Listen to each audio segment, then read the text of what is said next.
Have you ever wondered or asked yourself, am I in a toxic or narcissistic relationship? My guess is probably not. Who does that? And you definitely didn't do this at the beginning of a relationship when it was really exciting and intense and you maybe thought that the person that you met was your soulmate.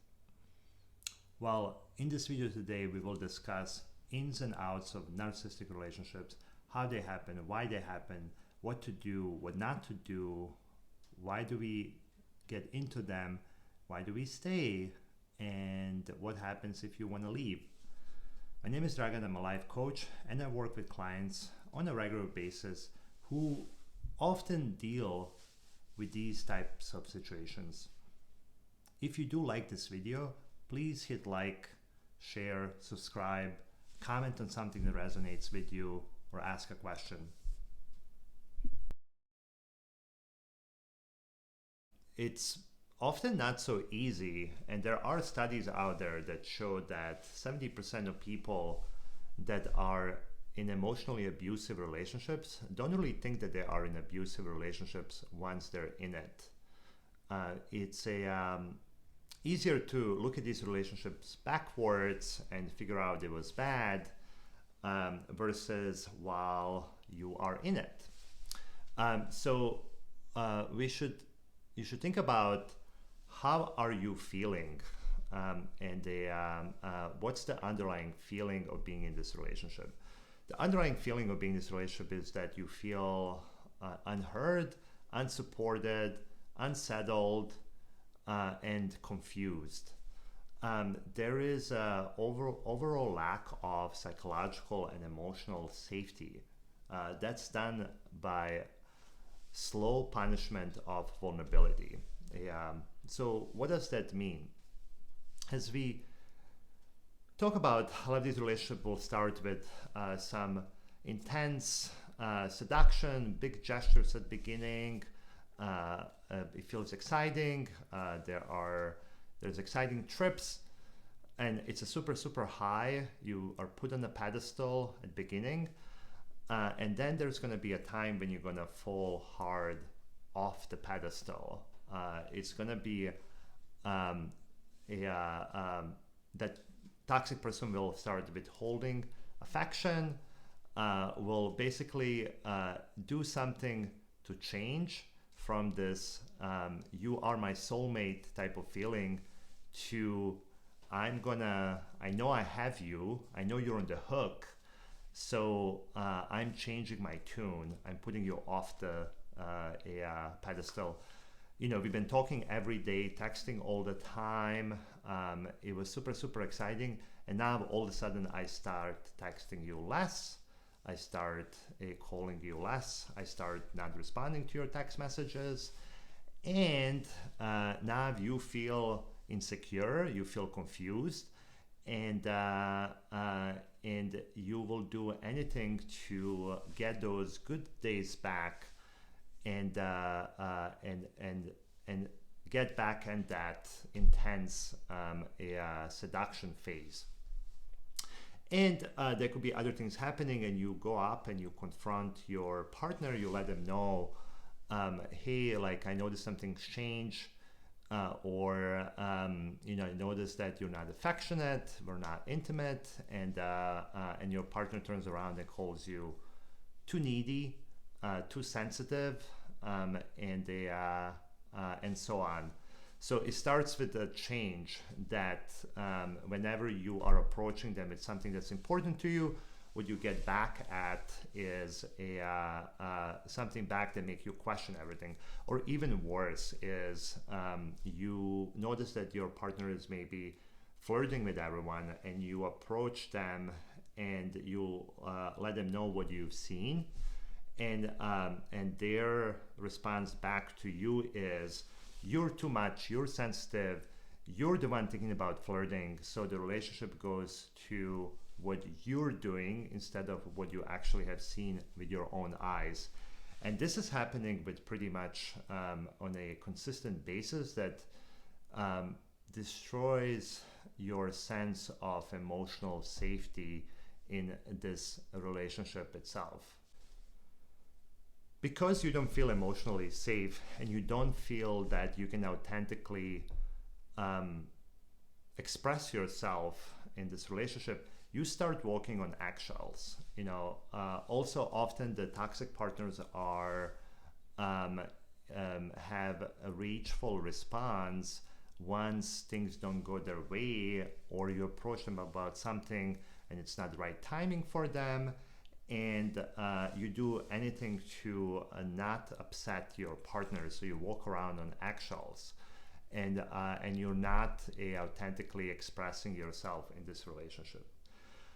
Also, there's a lack of intimacy in a relationship, and there may be a sexual intimacy, but there is not emotional intimacy. So that sharing at beginning, that stops, and then you notice this big gap in just sharing, in intimacy, and you often wonder why, and you often wonder, is there something wrong with me there?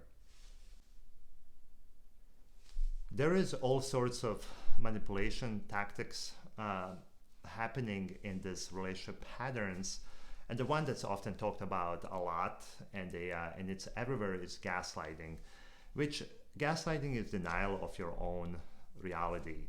And it's often easier, again, to look at this from outside, to look at this, think about this backwards, but it's very hard to realize at the point when gaslighting is happening that the gaslighting is happening.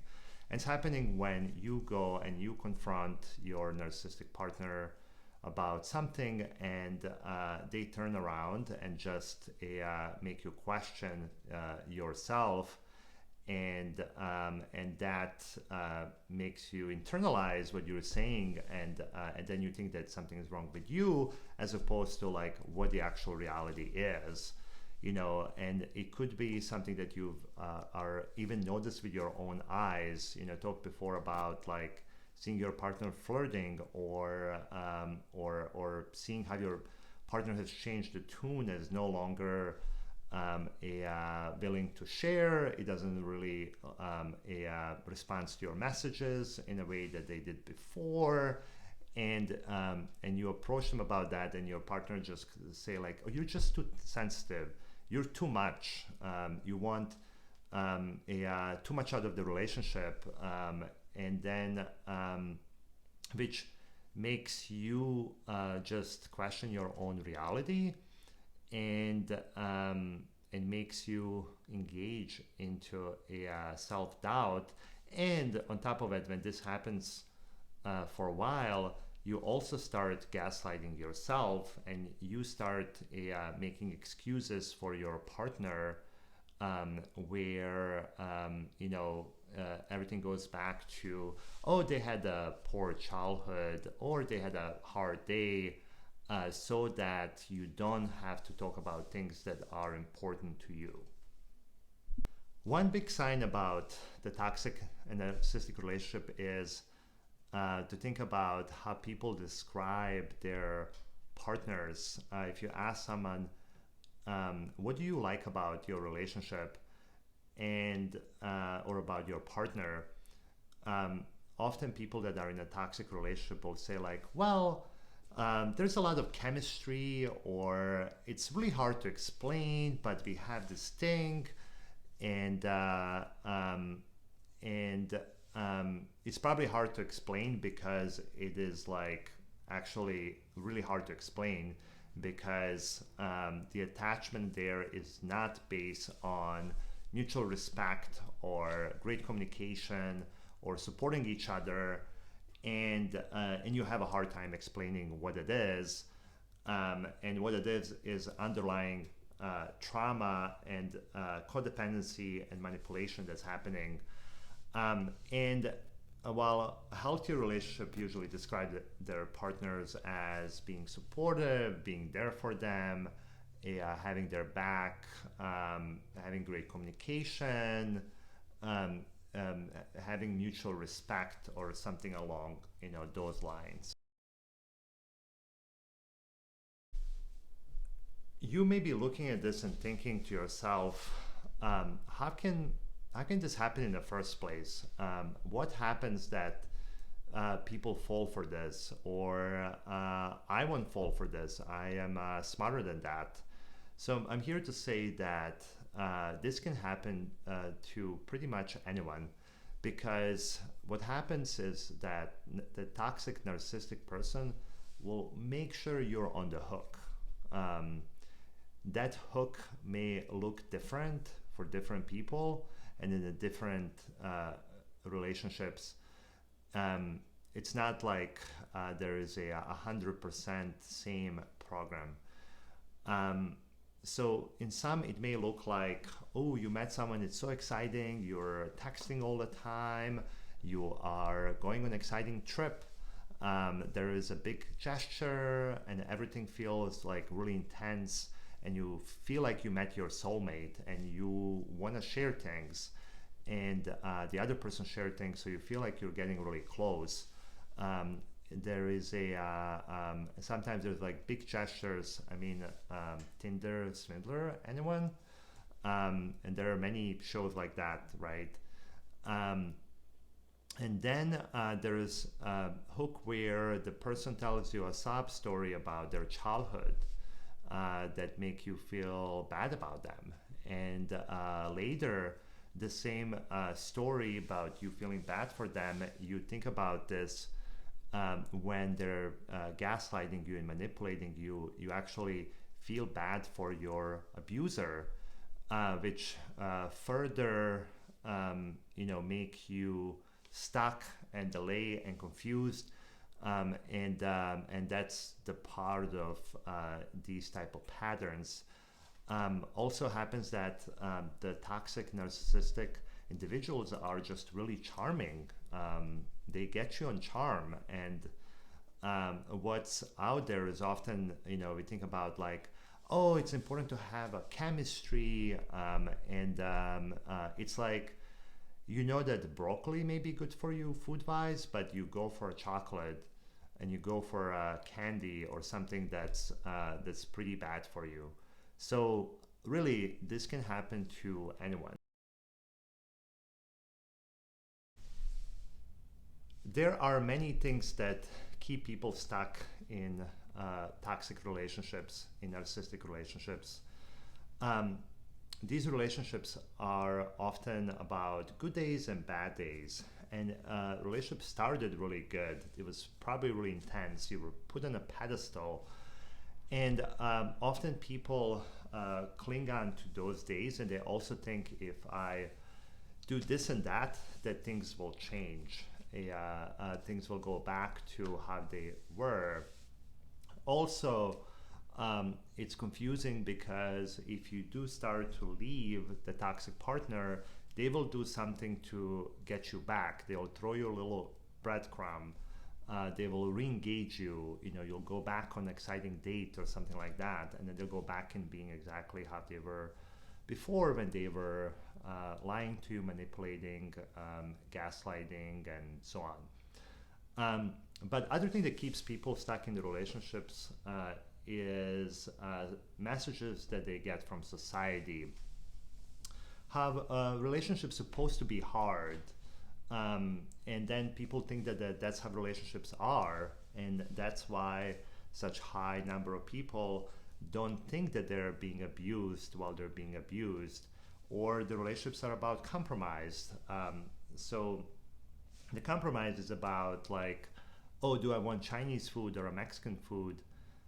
They're not about your sense of your own reality, and being lied to and unsupported and gaslighted.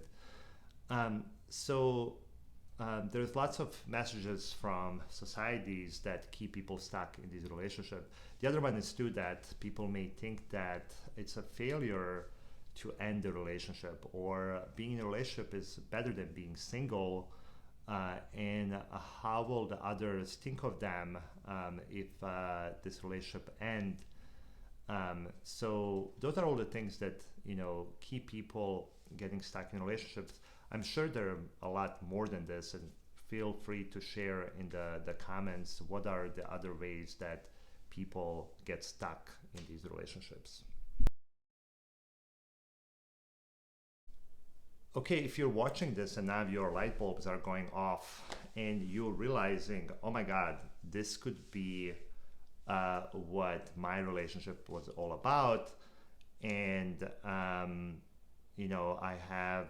finally realizing that I may be in a toxic relationship.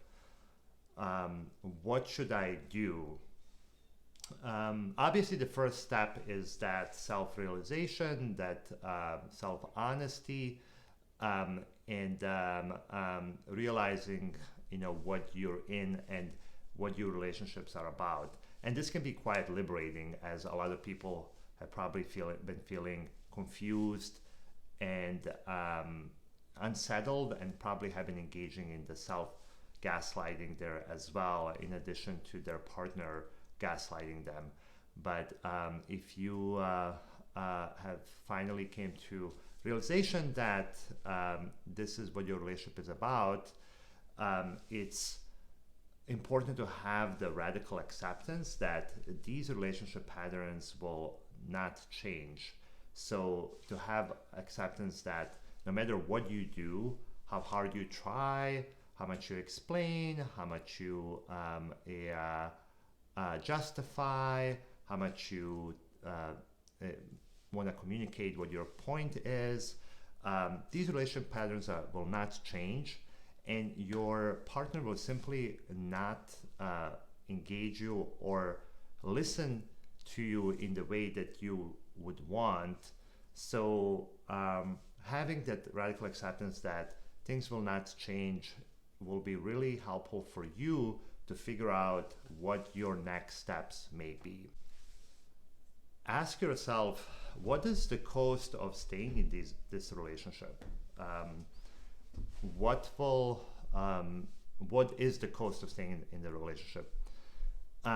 It's important to acknowledge here that every relationship is different. You might have met this person just a few weeks ago, or a few months ago, or you might have been with this person for years. You may be living together, you may be financially dependent of them, you may have kids together, so every relationship is different.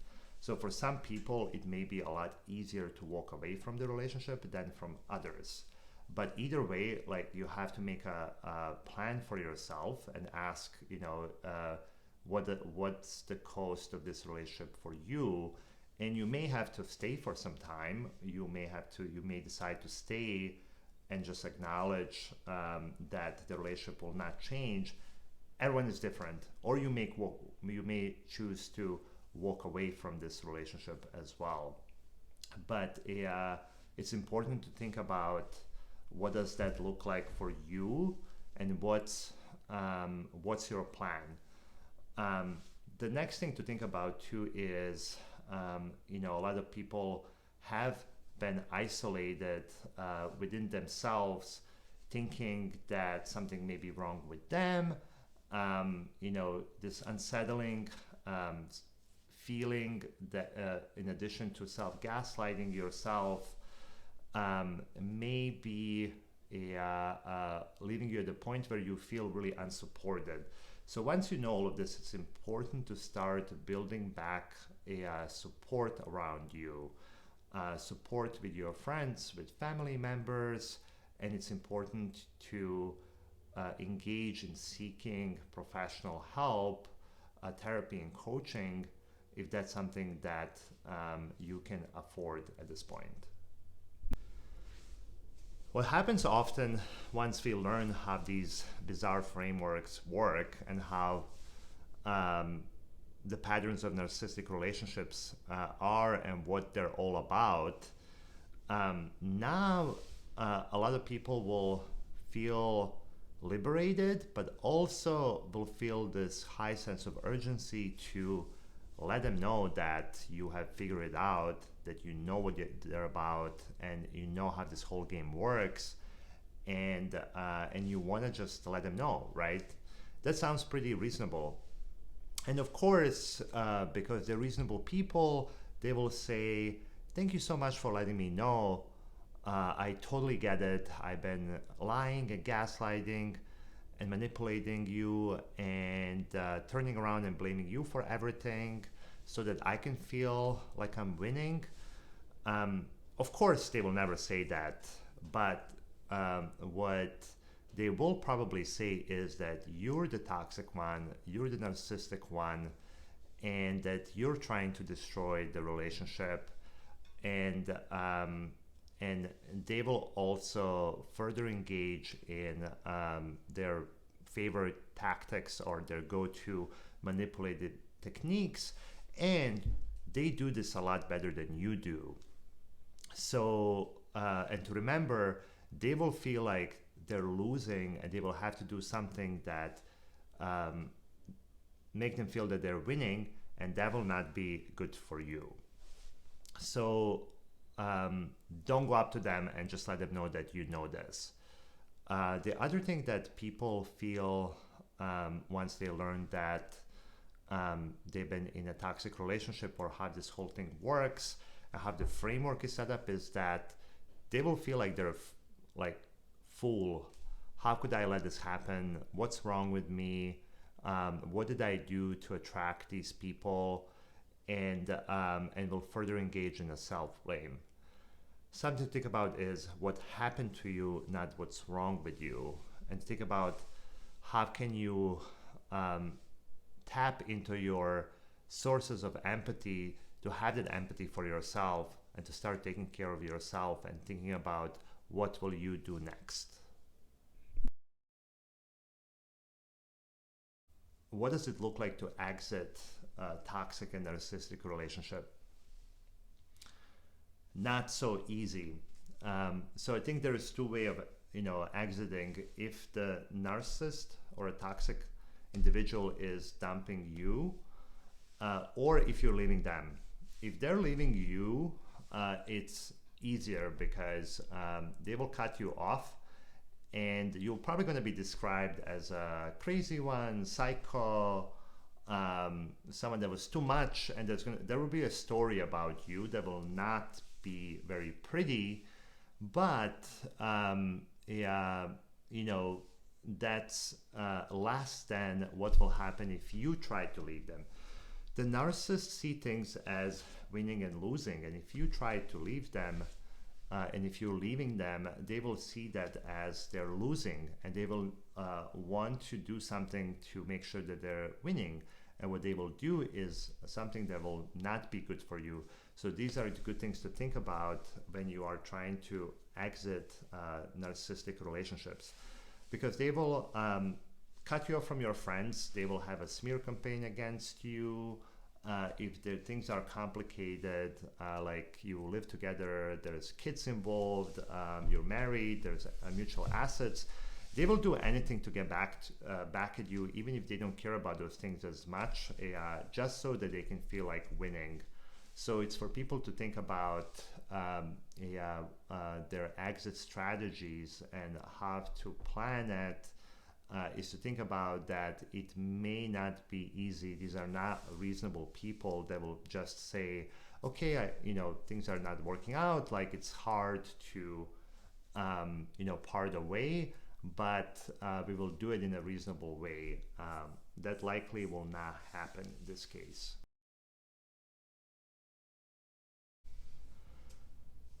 You may be watching this and thinking, oh, I have a friend that's in exact this situation. We all may think that, oh, I have a friend that may be in a relationship like this. And if you're thinking that now I'm just going to let them know that your partner is narcissistic, your partner is toxic, please keep in mind that everyone has their journey, and everyone's journey looks different. Please refrain from a judgment and self-righteousness to just let them know that you have figured this whole thing out for them, and that you have a solution for them. Instead, offer your friend a space, offer your friend some curious questions where they may share some details about the relationship, or it may make them think about the relationship in a way that will make them face the reality and realize that everyone's journey is different. Some people will have that pivotal moment when they figure this out in weeks. Some people it's going to be months. Some people it's going to be years. And some people it's going to be decades. So everyone has their journey, and if you want to be a supportive friend, be there for your friends in a ways that provides them the space that they may need, since they're not getting the support from their partner themselves, and your friend actually really may need that. We are coming to the end of this very long video. There is hours of material to talk about, of ins and outs of narcissistic relationships. And I will be making more videos in the upcoming future. To keep in mind here is this is in no way, shape, or form exact advice for your situation. It's for information only. Videos like this have helped me in the past when I was dealing with narcissistic relationships, and this was made in hope to be information only for someone else. So thank you very much for watching, and I will see you soon.